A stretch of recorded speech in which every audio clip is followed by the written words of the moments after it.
मेरी पसंदीदा कविताओं की काव्य पाठ श्रृंखला में आज आप सुनिए हिंदी की सुपरिचित कवित्री पारुल हर्ष बंसल की कुछ कविताएं।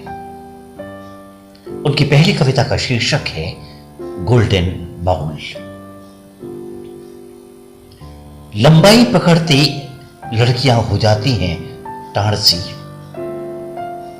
जहां हर कोई जमा कर देना चाहता है बक्से में सड़ी गली बेकार की सोच। टिपारी में जर्जर पड़ चुके वाक्य कोफ्त की गठरी को चाहते हैं रखना ढक कर दाब कर, किसी की नजर न पड़े। वो दबी रहे उनकी फिजूल की गर्द में, पर इस बात से अनजान है वो कि सोने का कटोरा चाहे दबा हो खाक में, पारखी ढूंढ ही लेता है उसे, पारखी ढूंढ ही लेता है उसे। और अब सुनिए पारुल हर्ष बंसल की एक और कविता। कविता का शीर्षक है दिनमान। दिन, तुम कभी लंबे कभी छोटे क्यों हो जाते हो? तुम्हें काटने के लिए बुढ़ापे के पास आरी, और तुम्हें लंबा करने के लिए बचपन के पास इलास्टिक अपेक्षित है। हर कोई परेशान है तुम्हारे घट बढ़ से। एक तुम हो जो इस खेल से बाज नहीं आते। सर्दी में छोटे, गर्मी में बड़े हो जाते हो। दुख में पहाड़ और सुख में तिनका मात्र बन जाते हो। तुम चकर घिंडी पर नाचने और नचाने की कला बखूबी जानते हो। तुम चकर घिंडी पर नाचने और नचाने की कला बखूबी जानते हो। और अब सुनिए पारुल हर्ष बंसल की एक और कविता। कविता का शीर्षक है अनुगामिनी। तुम करती आई हो अनुसरण हर बात का, पदचिन्हों से चाल मिलाती आई हो सदियों से,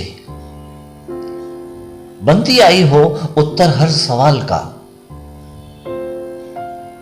हमेशा उनके कोप का भाजन बनती आई हो, हुक्म से पहले तामील करती आई हो, आंखों में झांके बिना मसले की गर्माहट भांपती आई हो, हर उठापटक में चुप्पी को कमर में खोसती आई हो, अपनी स्मित रेखा को वृहद कोण बनाती आई हो, आखिर में जली बची बासी खाती आई हो, छुपाकर संजो कर रखे गए पैसे चुपके से लाडलों की मुट्ठी में दबाती आई हो। मेरे पास बहुत कुछ है, ऐसी बनावटी बातें हर दम होठों पर लाली की भांति सजाती आई हो।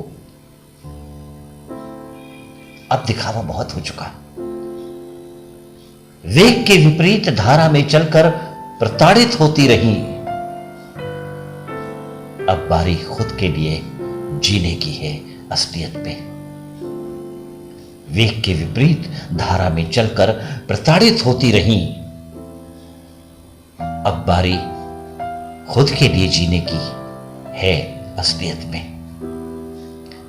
और अब सुनिए पारुल हर्ष बंसल की एक और कविता। कविता का शीर्षक है मंत्रोच्चार।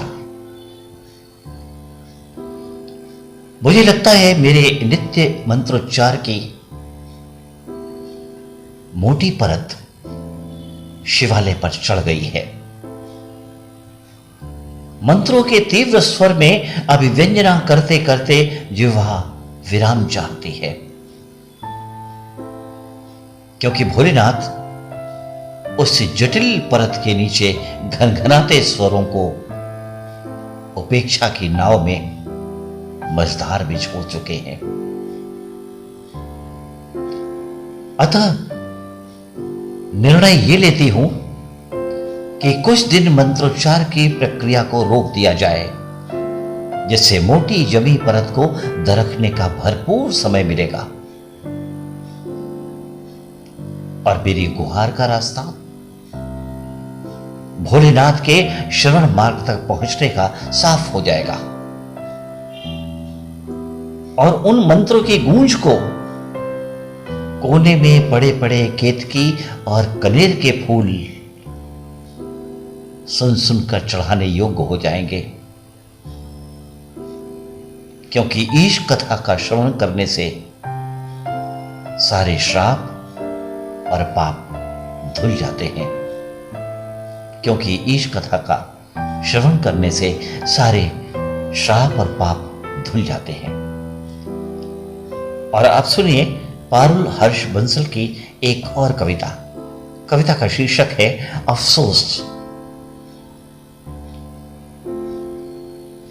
प्रेम सुनो, मेरी झोली भर खिलौनों में तुम सबसे अधिक थे।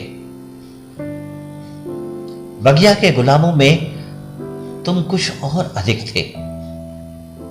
तुम समय समय पर अपना स्थान और उपस्थिति के क्षणों का अंतराल बदलते रहे। हमारी चाहतों का आसमान विस्तार पाता गया। फिर हम तुम्हें ढूंढते रहे और तुम हमारे पीछे दौड़ते रहे, हाँफते रहे। हमने पलटकर ही न देखा। फिर क्या था, हाथ मलते रहे। हमारी चाहतों का आसमान विस्तार पाता गया। फिर हम तुम्हें ढूंढते रहे और तुम हमारे पीछे दौड़ते रहे, हाँफते रहे। हमने पलटकर ही न देखा।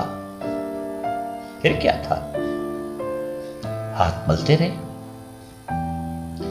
और अब सुनिए पारुल हर्ष बंसल की एक और कविता। इसका शीर्षक है ठग जाल।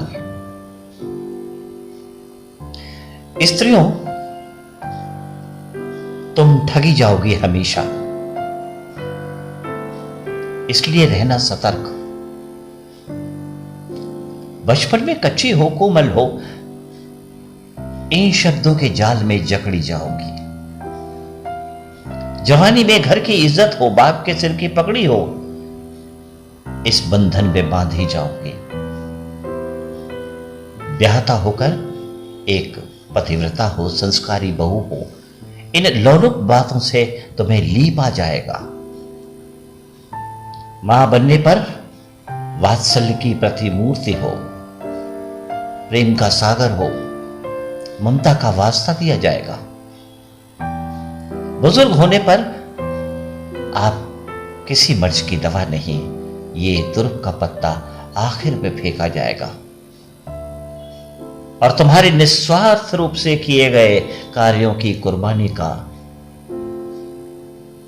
ऐसा सिला दिया जाएगा और तुम्हारे निस्वार्थ रूप से किए गए कार्यों की कुर्बानी का ऐसा सिला दिया जाएगा। और अब सुनिए पारुल हर्ष बंसल की एक और कविता।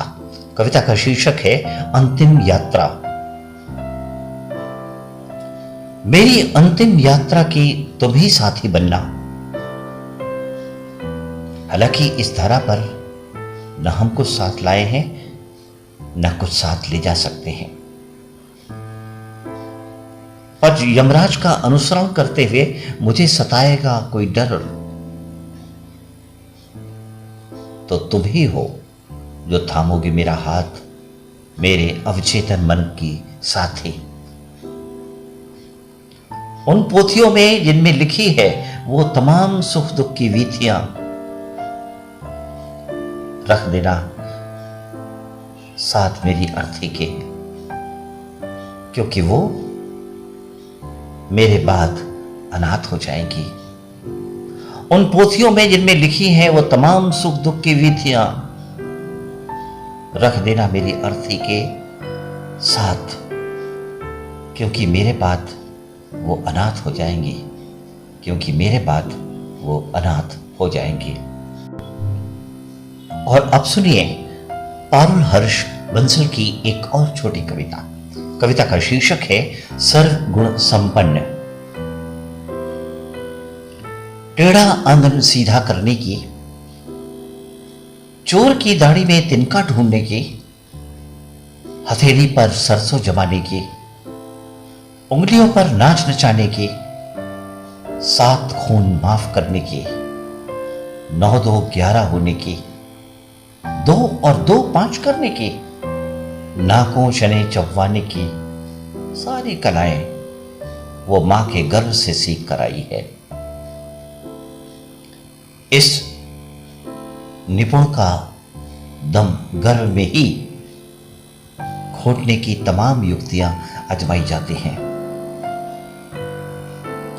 इस निपुणता का दम गर्भ में ही घोटने की तमाम युक्तियां अपनाई जाती हैं। यदि इस चक्रव्यूह से बच भी जाए तो हश्र अभिमन्यु से भी बुरा होता है। यदि इस चक्रव्यूह से बच भी जाए तो हश्र अभिमन्यु से भी बुरा होता है।